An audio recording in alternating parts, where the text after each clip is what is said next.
Hello friends, ഇന്ന് നമ്മൾ ഒരു പുട്ടാണ് കേട്ടോ തയ്യാറാക്കാനായിട്ട് പോകുന്നത്.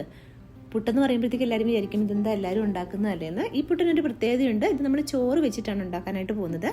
അപ്പം നമുക്ക് നല്ല ചൂട് ചോറിലേക്ക് ആവശ്യത്തിനുള്ള ഉപ്പിട്ട് കൊടുക്കാം. ഇപ്പോൾ ഞാനിവിടെ 2 കപ്പ് ചോറാണ് എടുത്തിട്ടുള്ളത്. അപ്പം നമ്മൾ തിളപ്പിച്ച് ഊറ്റുന്ന വാടയുള്ള ചോറോ അതല്ലാന്നുണ്ടെങ്കിൽ നമ്മൾ തലേദിവസത്തെ ചോറുണ്ടെങ്കിൽ അതൊന്ന് ചൂടാക്കി എടുത്താൽ മതി. ഇനി ഈ ചൂട് ചോറിലേക്ക് വേണ്ടത് 1 കപ്പ് പൊടിയാണ്. ഇതിപ്പം സാധാരണ പത്തിരിപ്പൊടിയാണ് ഞാൻ എടുത്തിട്ടുള്ളത്. പുട്ടുപൊടിയുടെ ഒന്നും ആവശ്യമില്ല. ഇനി ഇത് രണ്ടും കൂടി ഒന്ന് മിക്സ് ചെയ്തെടുക്കുക. അപ്പം ഇതിപ്പോൾ കുത്തിരിച്ചോറായതുകൊണ്ട് തന്നെ കുറച്ച് ഹാർഡാണ്. അതെല്ലാം നമ്മൾ സാധാരണ വൈറ്റ് റൈസിൻ്റെ ചോറൊക്കെയാണ് ഉപയോഗിക്കുന്നതെന്നുണ്ടെങ്കിൽ വളരെ സോഫ്റ്റ് ആയിരിക്കും അത്. അപ്പം നമ്മൾ കൈകൊണ്ട് തന്നെ ഒന്ന് മിക്സ് ചെയ്തെടുത്താൽ മതിയാകും.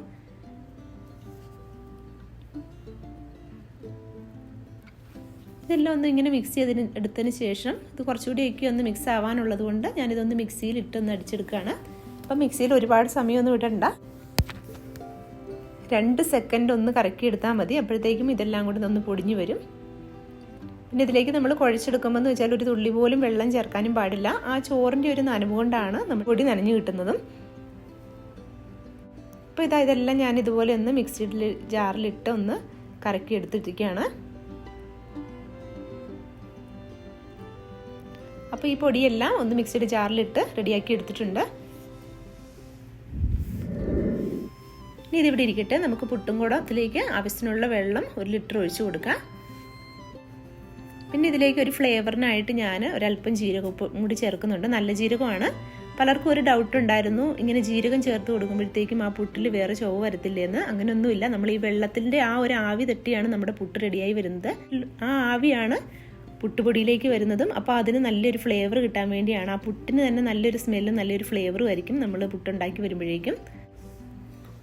അപ്പോൾ സാധാരണ പുട്ടുണ്ടാക്കുന്നത് പോലെ തന്നെ ആദ്യമേ കുറച്ച് തേങ്ങ ഇടുക. അതിനുശേഷം പുട്ടുപൊടി, വീണ്ടും തേങ്ങ, വീണ്ടും പുട്ടുപൊടി, അങ്ങനെ ഇട്ട് കൊടുക്കാം. അപ്പം തേങ്ങയുടെ അളവെന്നൊക്കെ പറയുന്നത് ഓരോരുത്തരുടെ ഇഷ്ടമാണ്. ചിലർക്ക് ഒരുപാട് തേങ്ങ ഉള്ളതായിരിക്കും ഇഷ്ടം, എന്നാൽ ചിലർക്ക് അത്ര ഇഷ്ടം ഉണ്ടാവത്തില്ല.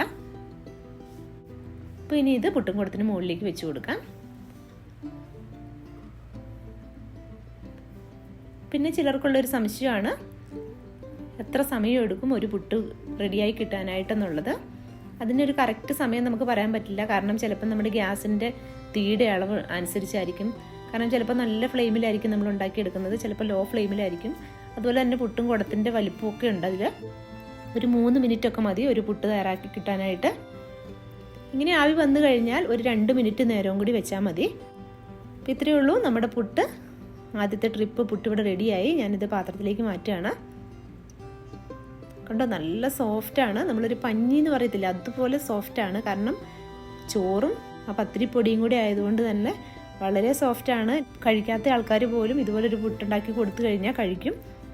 അപ്പോൾ ഇത്രയേ ഉള്ളൂ നമ്മുടെ ചോറ് കൊണ്ടുള്ള പുട്ടിൻ്റെ റെസിപ്പി. നിങ്ങൾക്ക് എല്ലാവർക്കും ഇഷ്ടമായിട്ടുണ്ടെന്ന് കരുതുന്നു. അപ്പോൾ എല്ലാവരും ഇത് ട്രൈ ചെയ്ത് നോക്കാനായിട്ട് മറക്കരുത്.